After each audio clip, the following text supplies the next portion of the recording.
लग्नाला फक्त 18 महिने झाले आणि पोटगी म्हणून BMW आणि 12 कोटी कसे काय मागता? घटस्फोटाच्या सुनावणी दरम्यान सरन्यायाधीश भूषण गवई यांनी एका महिलेला केलेला हा सवाल. तर झालं असं होतं की सुप्रीम कोर्टात घटस्फोटाची सुनावणी सुरू होती. IT इंडस्ट्रीशी संबंधित असलेल्या महिलेचा तिच्या नवऱ्यावर आरोप होता की त्याने लग्नाच्या 18 महिन्यानंतरच तिला शिझोफ्रेनिया असल्याचा आरोप करत लग्न रद्द करण्याची मागणी केली. यासोबतच या महिलेने दावा केला की तिचा नवरा सिटी बँकचा एक्स मॅनेजर असून सध्या तो 2 बिझनेस चालवतो. तो पैसेवाला असून त्यानेच मला नोकरी सोडायलाही भाग पाडलं होतं.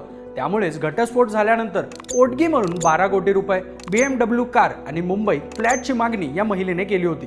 पण या मागणीवर सरन्यायाधीश भूषण गवई यांनी प्रश्न उपस्थित केले. लग्नाला 18 महिने झालेत, मग BMW कार आणि 12 कोटींची पोटगी कशी काय मागू शकता? तसंच तुम्ही उच्च शिक्षित आहात तर अशा प्रकारे भीक मागू नका, स्वतः कमवा असा सल्लाही या महिलेला सरन्यायाधीशांनी दिला. सुनावणी झाल्यानंतर